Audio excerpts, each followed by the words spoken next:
बिस्मिल्लाहिर्रहमानिर्रहीम। अस्सलाम वालेकुम dear students, hope you all are fine. आज का जो लेक्चर है हमारा, ये थोड़ा सा हम एक क्विक जो है वो कलेक्शन करेंगे उन तमाम टॉपिक्स की। थोड़ा थोड़ा हिस्सा इसमें ऐड करेंगे जो कि रह गए हैं और ज़रूरी भी हैं, ठीक है। So let's begin with the lecture today.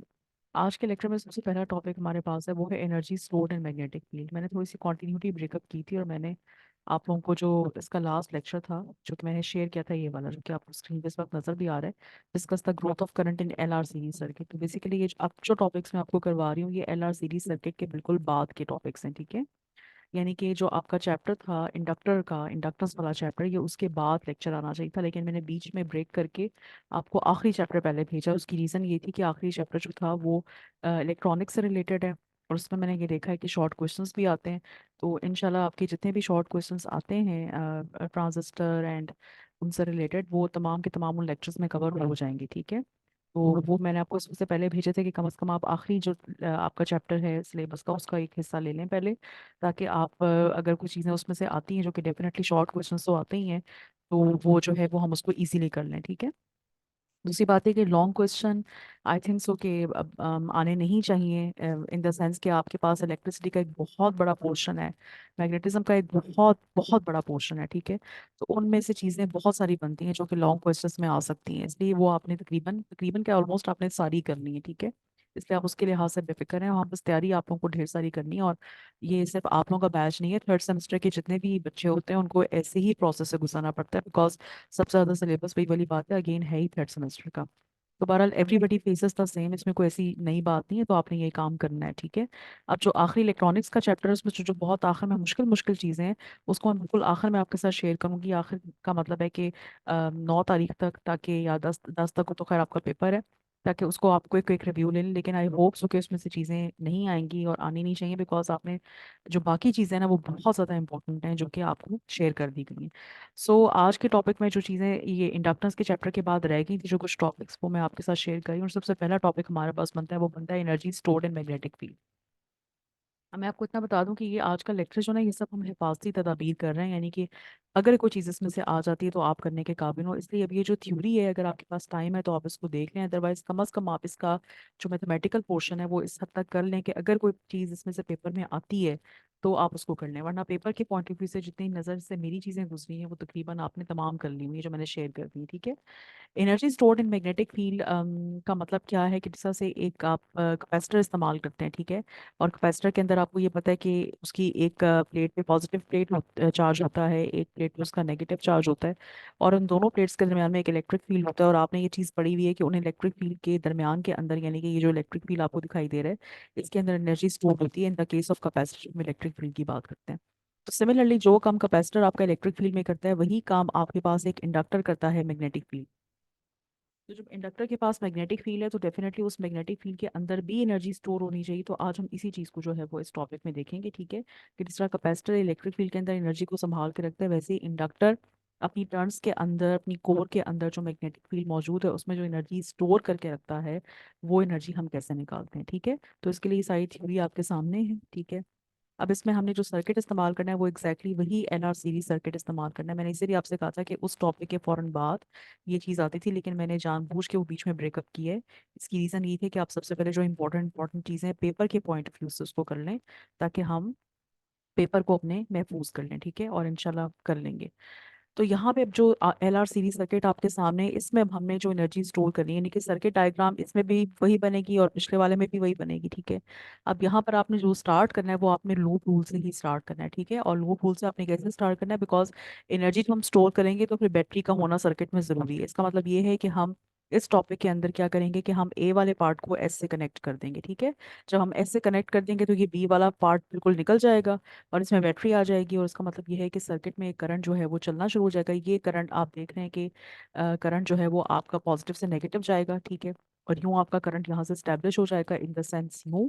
और यूं करंट जब जाएगा तो फिर जब वो इस इंडक्टर के अंदर से गुजरेगा, तो यहाँ पे एक मैग्नेटिक फील्ड स्टैब्लिश होगा, और उस मैग्नेटिक फील्ड के अंदर एनर्जी स्टोर हो जाएगी, जिसको भी हम निकालने वाले हैं, ठीक है। तो लूप रूल आपने अप्लाई किया, ये आपका इनपुट है ये वाला, ठीक है। यहाँ पर ज़ाया कहाँ कहाँ पर हो रहा है, रजिस्टर के क्रॉस और इंडक्टर के क्रॉस, जिसका ऑलरेडी हम काफ़ी डिटेल में बात कर चुके हैं, ठीक है।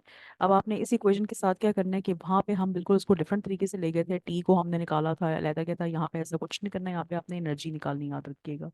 तो एनर्जी निकालने के लिए हम क्या करते हैं कि हम दोनों तरफ इक्वेशन के आई से मल्टीप्लाई कर देते हैं। ये देखिए मैंने आई यहाँ पे भी मल्टीप्लाई कर दी है, इधर भी आई मल्टीप्लाई हो जाएगा तो आई स्क्वायर आर बन जाएगा, ठीक है। उसके बाद यहाँ पे जब आप आई मल्टीप्लाई करेंगे तो L I D I by D T हो जाएगा, ठीक है। ये आपने कर दिया। आफ्टर मल्टीप्लिकेशन आपके पास जो इक्वेशन आएगी वो ही आएगी। अब इस इक्वेशन के तीन हिस्से हैं जो कि आपको नजर आएगी। जो पहली वाली टर्म है ये क्या है, ई और आई। ई और आई का मतलब ये होता है कि आप ईएमएफ को मल्टीप्लाई कर रहे हैं करंट के साथ। ईएमएफ को मल्टीप्लाई करंट के साथ करने का मतलब ये है कि आप वी को, ईएमएफ की बेसिकली वी होता है ना, तो जब आप वी और आई का प्रोडक्ट लेते हैं तो आपको हमेशा ये पता है कि ये चीज़ हमेशा क्या बनती है, ये हमेशा पावर बनती है, ठीक है। तो जब भी पी और वी और आई मल्टीप्लाई होते हैं तो पावर बनती है, और हमने जो पावर निकालनी है वो हमने बेसिकली पावर से होते हुए हमने एनर्जी तक जाना है। बिकॉज पावर बेसिकली क्या चीज़ है, पावर इज बेसिकली कि आप किसी भी एनर्जी को टाइम पे डिवाइड करते हैं, ठीक है। वर्क डन को टाइम पे डिवाइड करते हैं या एनर्जी को टाइम पे डिवाइड करते हैं। तो वहां तक जाने के लिए हम सबसे पहले पावर तक पहुंचते हैं, ठीक है। यानी कि जब हमने एनर्जी निकालनी होगी तो हम पावर को टाइम से मल्टीप्लाई कर देंगे, सिंपल इज दैट। तो ये जो पहली वाली साइड है आपकी लेफ्ट साइड वाली, वो ये कह रहे हैं कि ये वो रेट है। देखें रेट क्या होता है, रेट का मतलब ये है कि जब आप एनर्जी को टाइम पे डिवाइड करेंगे तो वो रेट बन जाएगा, और उसी रेट को हम पावर कहते हैं। तो basically rate at which the EMF device delivers the energy. तो ये वो पावर है जो कि आपकी डिवाइस आपको दे रही है, यानी कि ये जो आपकी डिवाइस है ना, आपकी बैटरी, ये जो आपको दे रही है। और वो कंज्यूम कहाँ कहाँ पे हो रही है, वो रेजिस्टर के क्रॉस कंज्यूम हो रही है और इंडक्टर के क्रॉस कंज्यूम हो रही है, दो जगहों पे कंज्यूम हो रही है, ठीक है। तो ये रेट आपने इसको दे दिया।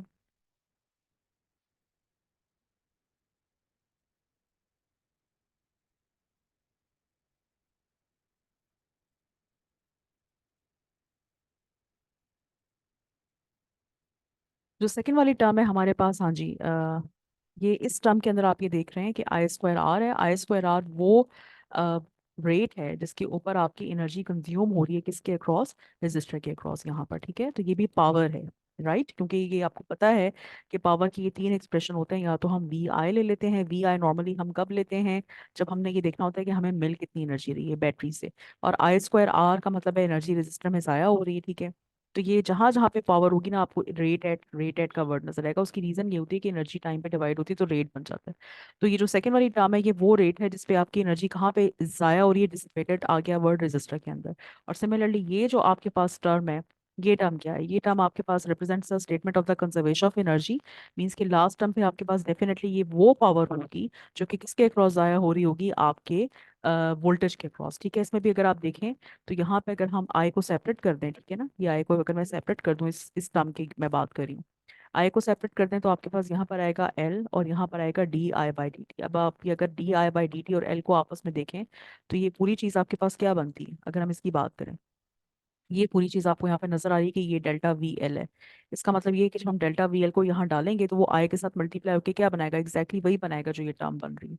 तो ये टर्म आपकी कंजर्वेशन ऑफ एनर्जी है। मीन्स कि वो पावर जो कि बैटरी दे रही है वो रेजिस्टर के क्रॉस आया हो रही है और इंडक्टर के क्रॉस आया हो रही है। तो यही हमारे पास कंजर्वेशन ऑफ एनर्जी प्रिंसिपल है, ठीक है। अब यहाँ पे हम उसको निकालते हैं कि जी किस जगह के ऊपर जाके एनर्जी स्टोर हो रही है। उसके लिए हमें यूबी की रिप्रेजेंटेशन लेनी है। यूबी हम वो एनर्जी ले लेते हैं जो कि स्टोर है in the magnetic field of inductor, ठीक है। और वो रेट जिस पे एनर्जी स्टोर होगी यानी कि पावर, उसको हम क्या ले लेंगे, D U B by D T. यानी कि वही एनर्जी डिवाइडेड बाय टाइम, लेकिन यहाँ पे हम D U B by D T कर लेंगे। तो D U B by D T करने का मतलब क्या है कि आपने L I D I by D T कर लेना है, ठीक है। ये क्या चीज़ है, बेसिकली अभी मैंने जो आपको बताया, ये वाली पूरी टर्म, ये वाली पूरी टर्म, ये वही पावर है जो कि इंडक्टर के क्रॉस आया। और जो तीसरी टर्म है हमारे पास ये वाली, इसको हम क्या ले लेंगे, D U B by D T, जिसको हमने क्या लिया है, rate of energy storage to the inductor, ठीक है। ये rate of energy storage to the inductor है। तो हमने ये पूरी की पूरी टर्म को तीसरी टर्म के बराबर ले लिया, ठीक है। अब यहाँ से आप देखें तो D T by D T cancel हो जाएंगे और आपके पास ये चीज़ सामने आ जाएगी, ठीक है। अब हम क्या करेंगे कि इसको इंटीग्रेट करेंगे। जब हम इंटीग्रेट करेंगे तो पूरी एनर्जी जो इंडक्टर की अंदर यूटिलाइज हो रही है और इस्तेमाल हो रही है और स्टोर हो रही है, वो कैसे आएगी, जीरो से यूपी तक, ठीक है, इंटीग्रेट करने के बाद। और यहाँ पे ये कब आएगी, जब हमारा जो इंडक्टर है उसका करंट जीरो से आय तक चला जाएगा, ठीक है, यानी कि मैक्सिमम करंट जब आ जाएगा हमारे पास। तो यहाँ पे हमने लिमिट्स करंट की लेनी है और यहाँ पे हमने लिमिट्स जो है वो किसकी लेनी है, एनर्जी की लेनी है, ठीक है। ये जब आप सॉल्व करेंगे तो आपके पास सिंपल ये इक्वेशन आ जाएगी, सिंपल इज दैट। तो ये वो एनर्जी है जो कि स्टोर्ड है मैग्नेटिक एनर्जी की टर्म्स में in the case of inductor, जिसमें से करंट आई फ्लो कर रहा है, उसकी इंडक्टेंस एल है और 1/2 कांस्टेंट है। अब अगर आप इसका कंपैरिजन करें, जैसे आपको मैंने पहले बताया था कि which is the energy stored in the electric field of capacitor, तो कैपेसिटर का फार्मूला हमने क्या निकाला था, यू ई बनता था वो, दैट वाज 1/2 और क्यू स्क्वायर बाय सी। अब आप यहाँ पे देखें 1/2 ऊपर भी है, 1/2 नीचे भी है। कैपेसिटेंस के केस में सी आता है जो कि नीचे है डिनोमिनेटर में, इंडक्टर के केस में एल आता है जो कि ऊपर है न्यूमिनेटर में। और इंडक्टर में करंट इंपॉर्टेंट होता है और कैपेसिटर में चार्ज इंपॉर्टेंट होता है, तो यहाँ पे चार्ज का स्क्वायर है और यहाँ पे करंट का स्क्वायर है। तो आप देखें कि दोनों में किस हद तक सिमिलैरिटी है। तकरीबन एक्सप्रेशन वही है एक्सेप्ट कि यहाँ पे एल ऊपर है और यहाँ पे सी नीचे है, ठीक है। तो ये आपने कंपैरिजन कर लिया, राइट। अब हम यहाँ से निकालते हैं एनर्जी डेंसिटी को। एनर्जी डेंसिटी आपको पता है कि क्या चीज़ होती है। जब भी हमने इलेक्ट्रिक फील्ड का भी टर्म्स देखी थी तो हमने, आपको याद है, ये देखा था कि स्मॉल यू ई से हम एनर्जी डेंसिटी निकालते थे, और उसको निकालने का क्या प्रोसेस होता था कि आप कैपिटल यू ई को किस पे डिवाइड करते हैं, अपने वॉल्यूम पे डिवाइड करते हैं। एग्जैक्टली आपने अभी भी यही काम करना है इसको निकालने के लिए, ठीक है। इसको निकालने के लिए आप क्या करेंगे, जो आपकी कैपिटल यू भी है उसको आप वॉल्यूम पे डिवाइड करेंगे, ठीक है। अब यहाँ पे हम जो वॉल्यूम ले रहे हैं देखेंगे एनर्जी यू भी थी, आपने स्मॉल एनर्जी यू भी निकालनी है, एनर्जी डेंसिटी, ठीक है। तो हम इसको यू बी को वॉल्यूम पे डिवाइड कर देंगे। वॉल्यूम यहाँ पे क्या है, ए और एल। ए और एल का मतलब क्या है कि अगर आप इंडक्टर ले रहे हैं तो इंडक्टर का अपना जो वॉल्यूम है वो नहीं होता, इंडक्टर के अंदर ये जो कोर है इसका वॉल्यूम निकालना है। तो इसका वॉल्यूम वही होगा जो इसका एरिया ऑफ क्रॉस सेक्शन होगा, और साथ में इसकी लेंथ होगी, ठीक है।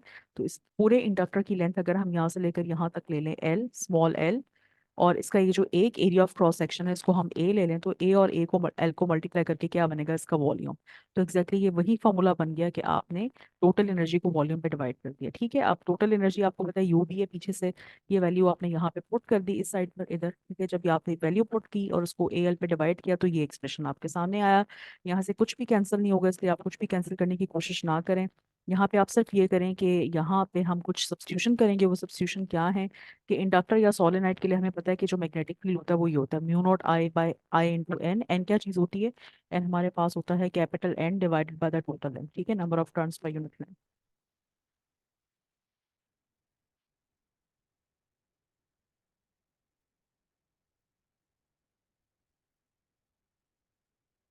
अब हम यहाँ पे जब मैग्नेटिक फील्ड की वैल्यू डालेंगे तो हमारे पास मैग्नेटिक फील्ड बनेगा जी म्यू नॉट आई इंटू एन, और एल जो है वो क्या होता है, अभी हमने पिछले वाले लेक्चर में कवर किया था, mu not n square l into a. ये कुछ चीज़ें ना आपको याद होनी करनी पड़ेंगी, जो दो फार्मूलाज है स्पेशली सोलेनाइड के केस में, ये तो आपको याद होगा ही होगा, लेकिन ये आपको याद करना पड़ेगा। इंडक्टेंस होती है mu not n square L A, ठीक है।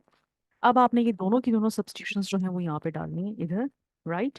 और यहाँ पे डालने का क्या मतलब है कि जब आप यहाँ पर इसको डालेंगे तो यहाँ से जो ऊपर वाली इक्वेशन है ये वाली, इसको मैं सेपरेट कर देती हूँ। यहाँ से आपने आई की वैल्यू निकालनी है।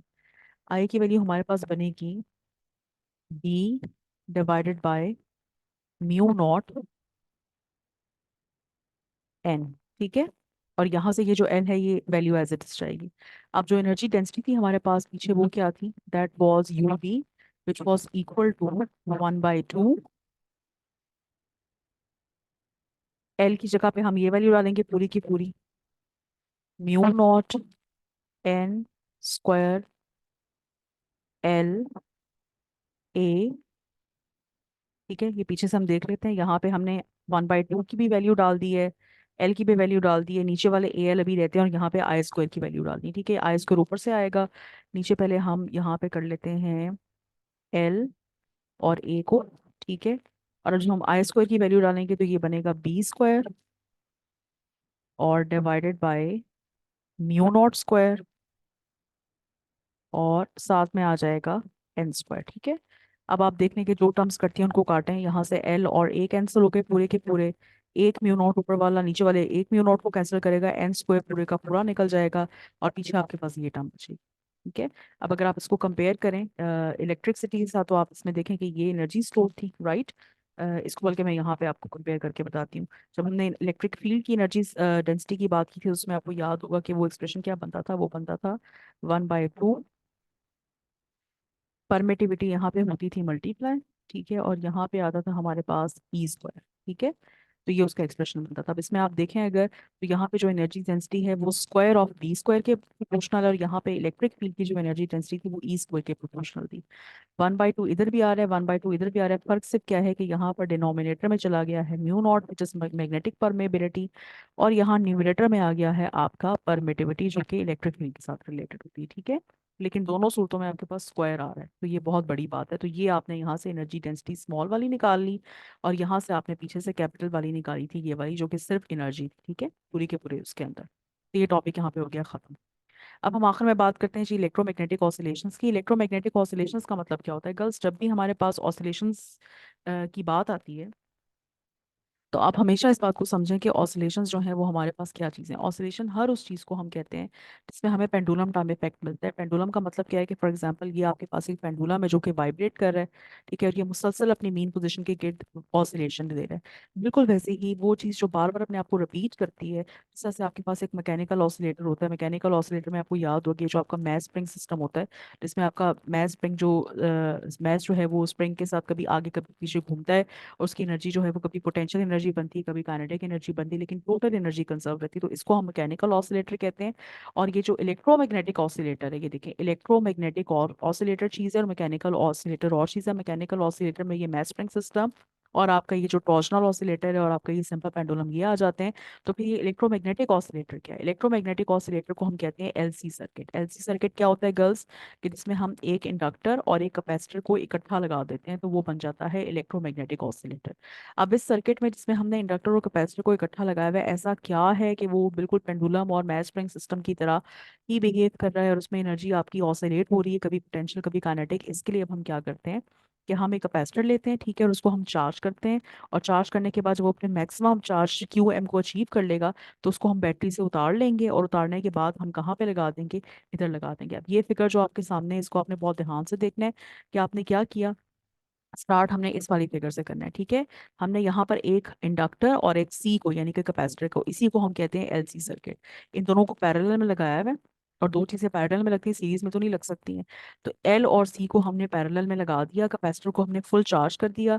जब फुल चार्ज कर दिया तो उसके ऊपर वाली प्लेट पे फुल पॉजिटिव चार्ज आया हुआ है, इस वक्त आपको नजर आ रहा है, और नीचे वाली प्लेट पे फुल नेगेटिव चार्ज आया हुआ है, ठीक है। इस सिचुएशन में, क्योंकि जो पहली वाली सिचुएशन है यहाँ पे इसका मैक्सिमम चार्ज है, जब मैक्सिमम चार्ज है तो इसके इलेक्ट्रिक फील्ड आप देख रहे हैं कि फुल स्टैब्लिश हुआ हुआ है, और इंडक्टर अभी बिल्कुल खाली है। जब वो खाली है बिल्कुल, तो यहाँ पे आप देखेंगे कि जो बार ग्राफ है, यानी कि आपके जो इलेक्ट्रिक एनर्जी का टैंक है यू ई, ये फुल भरा हुआ है, और मैग्नेटिक एनर्जी का टैंक अभी बिल्कुल खाली है, क्योंकि इंडक्टर के अंदर अभी कुछ भी नहीं। तो ये पहला आपका चीज आई, ठीक है।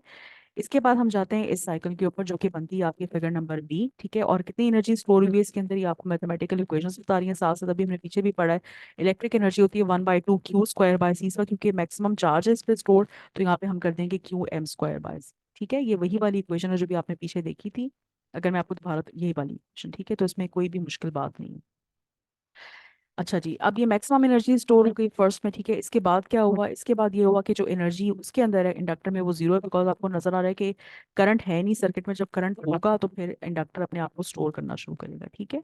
अब जब हम आगे चलते हैं तो ये तमाम की तमाम डिटेल्स मैंने आपके सामने लिखी हुई हैं, ये जिसको आप अगर पेपर में वैसे सवाल भी नहीं आता, लेकिन अगर आ जाए तो आप इसको लिख सकते हैं पढ़कर, ठीक है। और मैं आपको ये बता दूं कि ये इतनी आसान इसकी सारी की सारी एक्सप्लेनेशन है कि जब इसको एक दफ़ा मैं एक्सप्लेन कर दूंगी लेक्चर में, आप ध्यान से सुन लेंगे, तो इसको बहुत आराम से आप दोबारा से रीराइट कर सकते हैं, ठीक है। इसलिए मैंने बारी बारी फिगर बी का, फिगर सी का, फिगर डी का, फिगर ई का, फिगर ए का, सबका हाईलाइट कर दिया ताकि आप इसको इजीली पकड़ लें, फिगर जी तक भी इवन, ठीक है। अब मैं आपको ये पीछे से एक्सप्लेन कर देती हूँ कि बी में क्या होगा। अब देखें कैपेसिटर ने जब फुल चार्ज अपने आप को किया हुआ है, यहाँ से हम बात शुरू करते हैं, तो इंडक्टर बिल्कुल खाली है। अब यहाँ पे ये करंट स्टैब्लिश करेगा, और क्योंकि पॉजिटिव प्लेट ऊपर है नेगेटिव प्लेट नीचे, तो कैपेसिटर यहाँ पे खुद बैटरी बनेगा, और करंट का सिलसिला यूं शुरू होगा in the anticlockwise direction from positive plate of the capacitor to the negative plate. Current अब आप देखें यहाँ से चलना शुरू हुआ है, ये आपको एरो नजर आ रहे हैं एंटी क्लॉकवाइज। जब करंट यहाँ पे जाना शुरू होगा तो इंडक्टर के अंदर से जब करंट गुजरेगा गर्ल्स, तो उसमें मैग्नेटिक फील्ड आएगा, B is equal to mu not n I. जब मैग्नेटिक फील्ड आएगा तो साथ ही मैग्नेटिक एनर्जी भी आना शुरू हो जाएगी। और यूं आप देख रहे हैं कि अब जो कैपेसिटर का टैंक था इलेक्ट्रिक फील्ड वाला, वो थोड़ा सा नीचे आ गया, यहाँ से ये देखें आप, और आपका जो मैग्नेटिक फील्ड का टैंक था वो थोड़ा सा भर गया। ठीक है। इसका मतलब ये है कि ये बिल्कुल एक टैंक सर्किट की तरह, इसको वैसे टैंक सर्किट भी कहते हैं। टैंक इसलिए कि एनर्जी भी आप देखेंगे कि कभी एक के टैंक में जाती है कैपेसिटर के, कभी दूसरे इंडक्टर के टैंक में जाती है। तो इस तरह से कभी एक का टैंक भरता है, कभी दूसरे का टैंक भरता है, लेकिन एनर्जी कभी भी इस एलसी सर्किट से बाहर नहीं जाएगी। इसीलिए हम इसको ऑसिलेटर कहते हैं, बिकॉज ये जितने भी मैंने आपको मैच स्प्रिंग सिस्टम और ये बताए सिंपल पेंडुलम वाला, इन ऑसिलेटर्स में एनर्जी हमेशा कंजर्व रहती है। ये बात आपने अच्छी तरह से पढ़ी हुई है। ठीक है। अच्छा, अब ये चीज़ आ गई, और यहाँ पे क्योंकि कैपेसिटर अपना चार्ज दे रहा था और करंट फ्लो करवा रहा था, तो यहाँ पे कैपेसिटर का चार्ज थोड़ा सा कम रह गया। जब कम रह गया तो डेफिनेटली आप ये देख रहे हैं कि पहले के मुकाबले में उसकी जो एनर्जी थी इलेक्ट्रिक फील्ड वो भी कम हो गई है, और यूँ उसका टैंक नीचे आ गया। ठीक है। अब एक वक्त वो आएगा कि कैपेसिटर जब सारे का सारा चार्ज अपना इसको दे देगा, तो उसका जो टैंक है वो बिल्कुल खाली हो जाएगा इलेक्ट्रिक एनर्जी वाला, और इस वक्त इस केस में मैग्नेटिक फील्ड के अंदर से मैक्सिमम करंट पास करेगा, और उसका टैंक आप देखने के बिल्कुल फुल हो गया, मीन्स कि उसकी एनर्जी बहुत ज्यादा भर गई है। ठीक है। अब क्या होगा, आपको ये बात पता है कि इंडक्टर की ये खसूसियत है कि जब वो ये देखता है कि उसका एनिमी कमजोर पड़ गया है, तो वो उसका साथ देना शुरू कर देता है, क्योंकि उसने हमेशा अपने एनिमी के अगेंस्ट जाना है। ठीक है। पहले जब ये कैपेसिटर उसको चार्ज कर रहा था तो ये इसके अंदर इंड्यूस्ड ईएमएफ आ रहा था, लेकिन अब यहाँ पे ये इसको सपोर्ट करना शुरू कर देगा।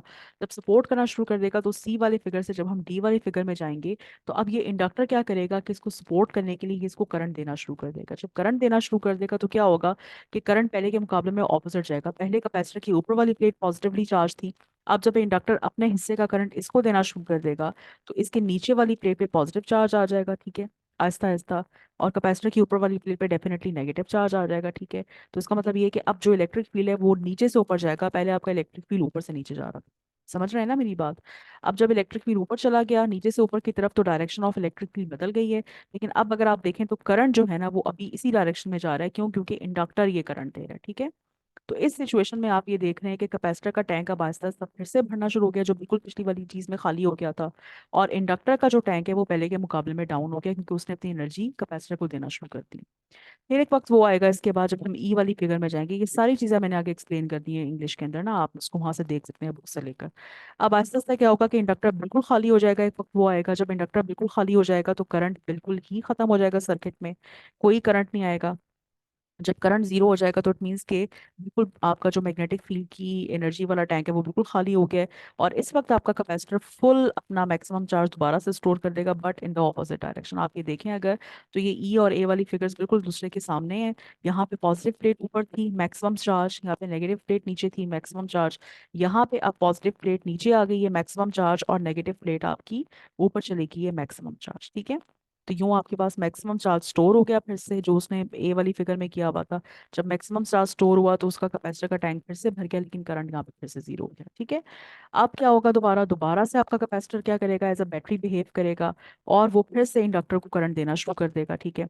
जब देना शुरू कर देगा तो उसके ऊपर चार्ज पहले के मुकाबले में कम रह जाएगा। आप ये देख रहे हैं कि इलेक्ट्रिक फील्ड यहाँ पे बहुत ज्यादा कमजोर हो गया, लेकिन अब करंट की जो डायरेक्शन है वो ऑपोजिट हो जाएगी, बिकॉज अब पॉजिटिव प्लेट नीचे है, यानी कि ऊपर से आप देख रहे हैं यहाँ पे एंटी क्लॉकवाइज था करंट, और अब यहाँ पे करंट आपका यूं करके जाएगा, यानी कि करंट की जो डायरेक्शन है वो क्लॉकवाइज हो गई है, क्योंकि अब पॉजिटिव प्लेट कैपेसिटर के नीचे और नेगेटिव ऊपर है। इंडक्टर दोबारा से भरना शुरू हो जाएगा। आप ये देख रहे हैं हम दोनों के बार ग्राफ्स। फिर से एक वक्त वो आएगा कि इंडक्टर का जो टैंक है वो मुकम्मल तौर पे फुल भर जाएगा, कैपेसिटर खाली हो जाएगा, नो इलेक्ट्रिक फील्ड।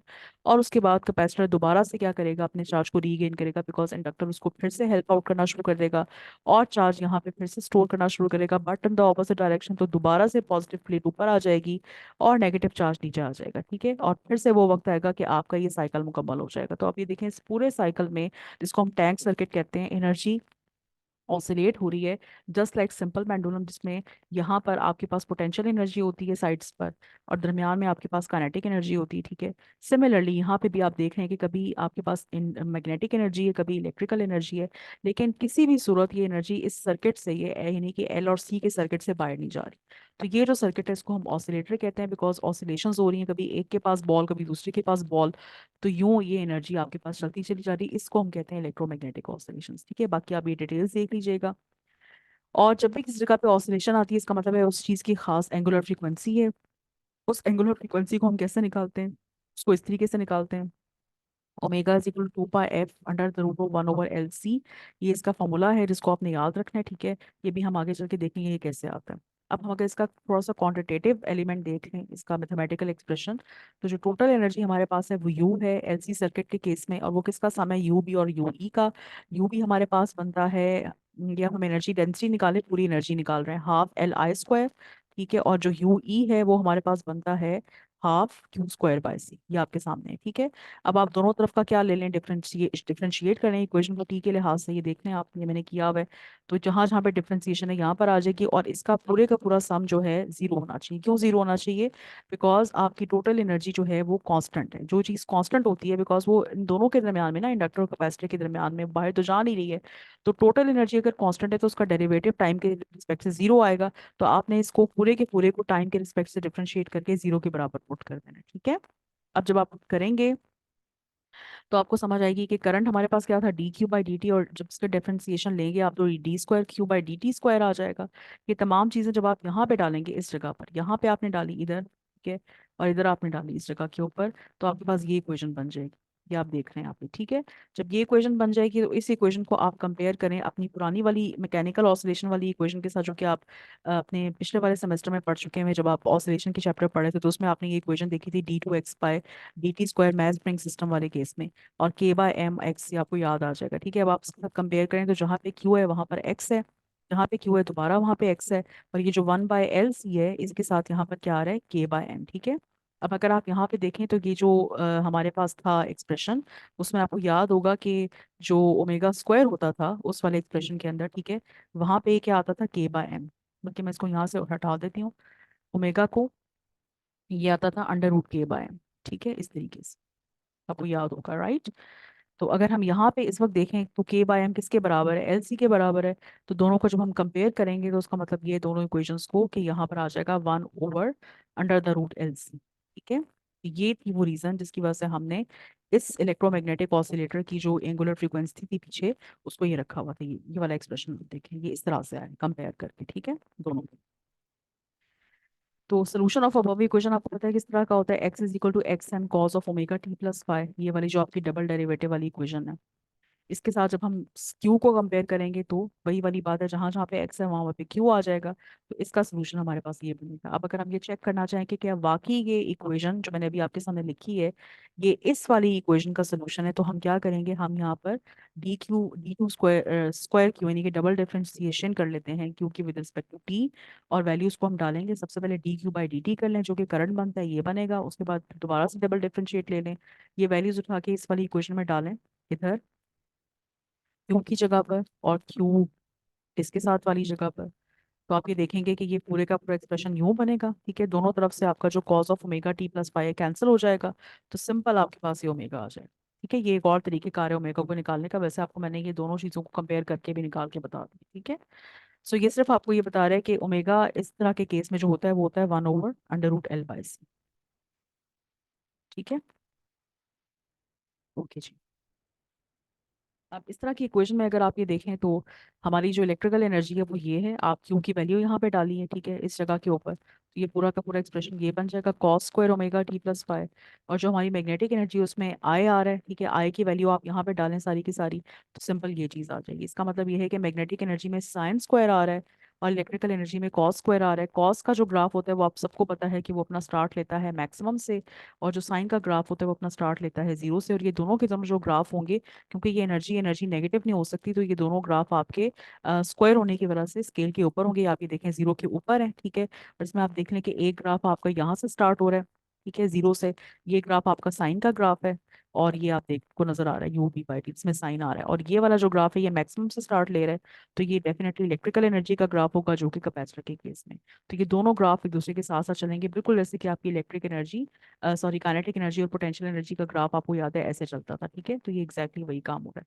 फर्क सिर्फ ये है कि जो जीरो से स्टार्ट लेगा वो साइन स्क्वायर वाला होगा, वो मैग्नेटिक एनर्जी, और जो अपना स्टार्ट मैक्सिमम से लेगा जीरो पर वो कॉस स्क्वायर वाला ग्राफ है, और वो डेफिनेटली किसका है, इलेक्ट्रिकल एनर्जी का। लेकिन ये दोनों ऑसिलेट करते रहेंगे, और ये दोनों टोटल एनर्जी से ऊपर किसी सूरत नहीं जा सकते। ठीक है, और ना ही जीरो से नीचे जाएंगे, बिकॉज स्क्वायर का मतलब ही यही है कि आपकी जो एनर्जी है वो नेगेटिव नहीं हो सकती।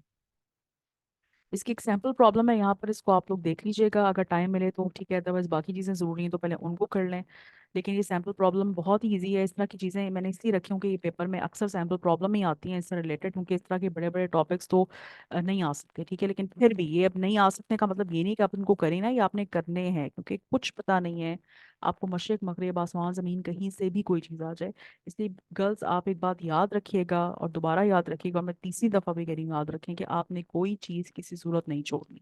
आपको चाहे 5 मिनट मिले, लेकिन आपने हर चीज़ को टाइम देना है। 5 मिनट के लिए सही, लेकिन आप उसको अपनी मेमोरी में स्टोर करें, ताकि अगर कहीं से भी कुछ भी आ जाता है तो आप कम अज़ कम इतना ज़रूर कर सकें कि आप उसको लिख लें। ठीक है, और ये सोच के करें कि हर साल आपकी तरह के इंसान और बच्चे ही ये थर्ड सेमेस्टर का सिलेबस करते हैं और बड़े अच्छे मार्क्स से करते हैं, तो आप ये काम कर सकते हैं। ठीक है, ये इसको देख लीजिएगा। यहाँ पे इसका पहला पार्ट ख़त्म करते हैं, अगले वाले पार्ट में मज़ीद कुछ चीज़ें शेयर करने वाली हैं, जो कि मैं भी आपके साथ शेयर करती हूँ। तो मिलते हैं नेक्स्ट पार्ट में। अल्लाह हाफ़िज़।